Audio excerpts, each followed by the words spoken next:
ये जैसे हमारी अर्थ है तो इसको ऐसे ऐसे ऐसे ऐसे घूमना चाहिए, लेकिन ये ऐसे नहीं घूमती है। ये कितने डिग्री एंगल है? Tilt 23 degree. तो ये ऐसे है, ठीक है, और ऐसे घूम रही है। अब ऐसे घूमने का फायदा क्या है? ऐसे घूमने का फायदा है कि बाय द वे एक जगह पर अगर मैं आपके सामने एक सन क्रिएट करूं यहाँ पे, और ये देखिए ये हमारा सन है, आपको सन से भी पता चल जाएगा। ये मोबाइल की जो ये लाइट है ये सन है, ठीक है।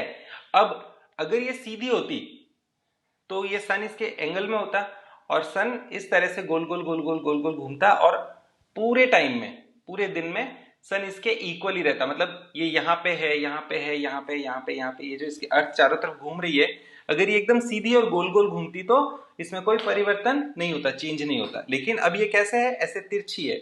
और हमारा जो ऑर्बिट है वो भी कैसा है? ओवल शेप है। यानी कि एक बार अर्थ इतनी नजदीक होती है, फिर इतनी दूर जाती है, फिर इतनी दूर जाती है, फिर इतनी दूर जाती है, फिर नजदीक आती है, फिर दूर जाती है, फिर नजदीक। तो ओवेट, तो ऑर्बिटल ओवल, और ऊपर से सन अर्थ ऐसे झुकी हुई।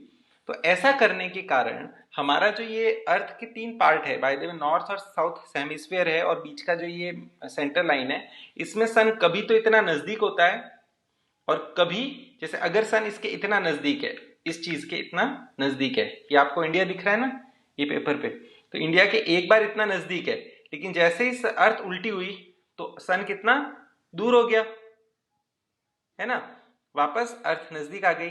तो अगर वो ऑर्बिट में इस तरफ है तब तो अर्थ नजदीक है सन के, और जब ये घूम के इधर जाएगी तो ये अर्थ दूर हो गई सन से।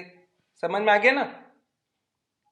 समझ में आया झुकी होने का कारण क्या है? देखो नहीं समझ में, मैं वापस बताता हूं। अगर ये अर्थ सीधी होती तो यहां पर भी वही हालत होती और यहां पर भी वही हालत होती, दोनों तरफ डिस्टेंस बराबर होता, तो इक्वल सीजन एक जैसा ही रहता। लेकिन हमारी अर्थ क्या है? ऐसे झुकी हुई है। तो झुकी होने के कारण जब ये ऑर्बिट में एक तरफ होती है तब तो ये अर्थ के सन के बिल्कुल नजदीक होता है। अर्थ का कोई एक पार्ट, हम अपन इंडिया की बात करते हैं, तो अर्थ का पार्ट जो इंडिया है वो अर्थ सन से नजदीक होता है।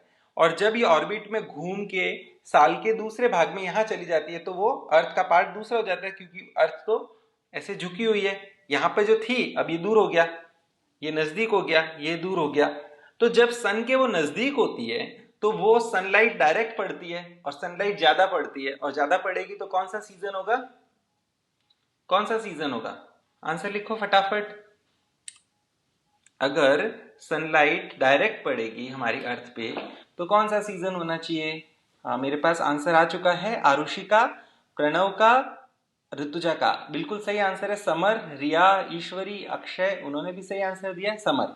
और जैसे ही ये अर्थ ऐसे घूम के दूसरी तरफ चली जाएगी, ये सन है, और अर्थ सन से दूर हो जाएगी हमारी इंडिया, तो डायरेक्ट सनलाइट नहीं आएगी, और डायरेक्ट सनलाइट नहीं आएगी तो क्या सीजन बनेगा? विंटर। तो ऋतुजा ने बिल्कुल सही आंसर दिया है यहाँ पे मुझे, तब बनेगा विंटर। ईश्वरी ने भी सही आंसर दिया है।